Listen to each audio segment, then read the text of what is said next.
पहले यहाँ उपस्थित मेरे पिता तुल्य बुजुर्ग और माताओं को आपकी बेटी विधि देशवाल की तरफ से नमस्ते, राम राम।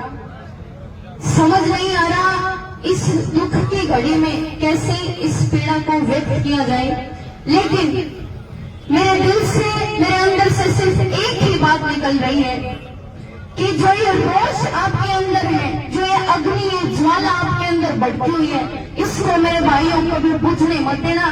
जब तक हमारी बहन मनीषा को न्याय नहीं मिलता, इस आग को बुझने मत देना। क्यों?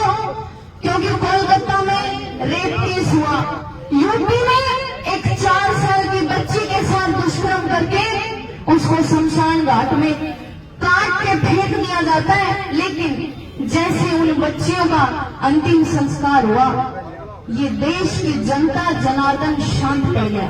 लेकिन इस केस में शायद पहली बार हमारे हरियाणा में ऐसी घटना हुई है, इतनी दरिंदगी से किसी बेटी की इतनी निर्मम हत्या करी गई है। मेरे भाइयों बहनों, हमारा हरियाणा उन हरियों की धरती है, उस हरि की धरती है जहाँ पर खुद श्री कृष्ण भगवान जी आए थे। मेरे भाइयों बहनों, इस ज्वाला को, इस आग को बुझने मत देना जब तक हमारी बहन को न्याय न मिले। एक बात और कहना चाहूंगी, बहुत सारे लोग ये कह देते हैं कि गलत सिर्फ उन लड़कियों के साथ होता है जो छोटे कपड़े पहनती हैं या गलत आचरण करती हैं।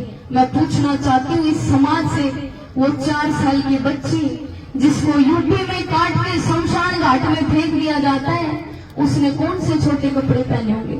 उसने कौन सा गलत आचरण किया होगा जो उस बेटी के साथ इतनी दरिंदगी से दुष्कर्म किया गया?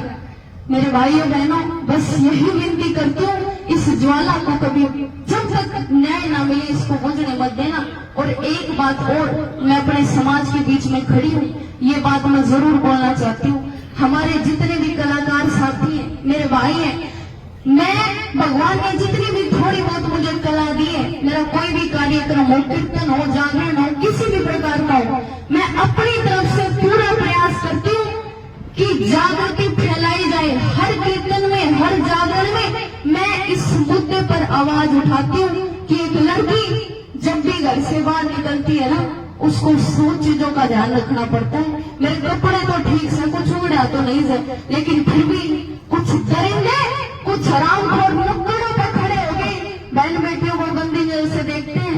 मेरे कलाकार भाइयों से विनती करती हूँ, जो आप ये गाने बनाते हो ना, इतने गंदे गंदे शब्द हमारी बहन बेटियों पर लिखते हैं, इनका असर जो युवा है ना, हमारा 90% युवा इन्हीं गानों को सुनता है। मेरे कलाकार भाइयों से विनती, निवेदन करती हूँ, हाथ जोड़कर थोड़ा सा प्रयास आप करें, थोड़ा सा बदलाव अपने गानों में लाने की जरूरत है, ताकि ये समाज जागरूक हो सके। सोच बदलेगी तभी हमारा समाज बदलेगा। ज्यादा नहीं बोलूंगी, लेकिन एक बार फिर से हमारी बहन मनीषा की न्याय की गुहार करती हूँ और सरकार से ये विनती करती हूँ, ये अनुरोध करती हूँ कि उस बहन को न्याय जरूर मिलना चाहिए। बार बार धन्यवाद। कोई गलत शब्द मेरे मुंह से निकल गया हो तो क्षमा चाहती हूँ।